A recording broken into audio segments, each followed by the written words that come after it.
Sophia was a bright, 10-year-old girl with a passion for ballet. She had recently won her first major competition, her graceful movements captivating the audience.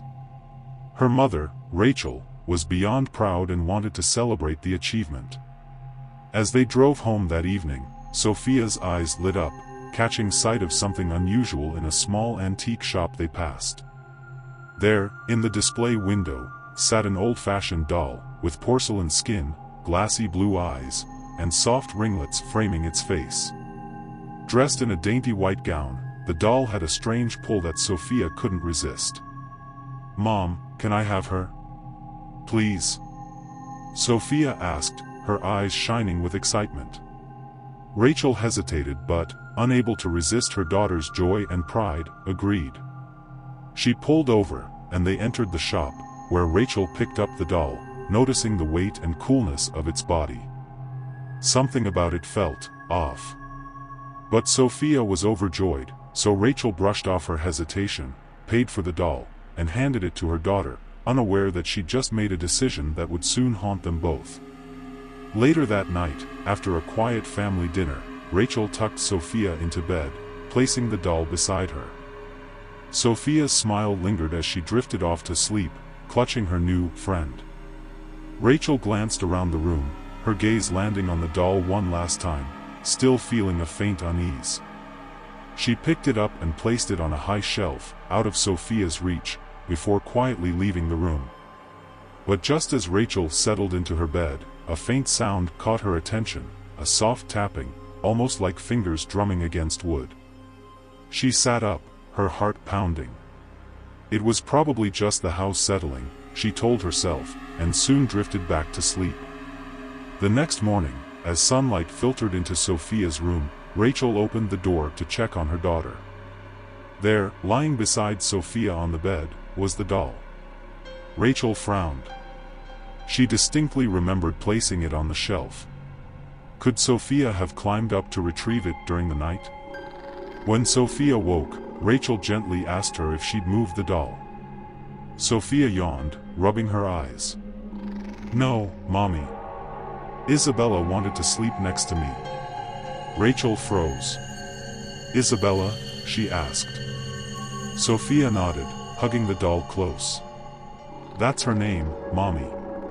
She told me," Sophia whispered, as if sharing a precious secret. That day, Rachel noticed something even stranger. As she was cleaning the house, she spotted several small scratches on her bedroom door. The marks were faint but unmistakable, and the sight sent a chill down her spine. She dismissed it, thinking perhaps Sophia's toys had somehow caused the scratches. But her instincts told her otherwise. That night, as soon as Sophia fell asleep, Rachel decided to get rid of the doll. She slipped into Sophia's room, lifted the doll from her daughter's arms, and carried it outside. Steeling herself, she tossed the doll into the dumpster by the curb and returned inside, feeling a wave of relief. But her relief was short-lived. Just minutes later, she went back to Sophia's room to check on her, only to find the doll lying beside her daughter as if it had never left. Rachel's heart pounded as she stared, wide-eyed. She knew she had thrown it out. Trembling, she picked it up again and took it to the dumpster, repeating the process not once, not twice, but over and over.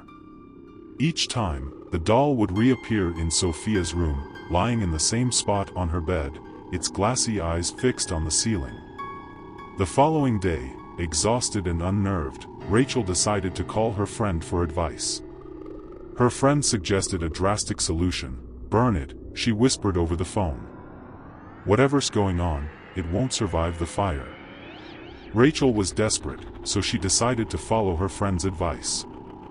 That evening, she headed to Sophia's room, determined to end whatever this was. As she approached, she heard a low whisper from inside. Pausing outside the door, she listened, her heart hammering. Sophia's voice was unmistakable, soft and sweet, as if she were talking to someone. Rachel pushed the door open, her voice shaking as she asked, "Sophia, who are you talking to?" Sophia looked up, startled, holding the doll close to her chest. "Isabella, Mommy. She doesn't like you." Rachel's hands trembled as she forced herself to reach forward. "Sweetheart, Isabella needs to go. She's making you act differently." Sophia's face twisted with anger, a look Rachel had never seen before. "No, Mommy. Don't touch her.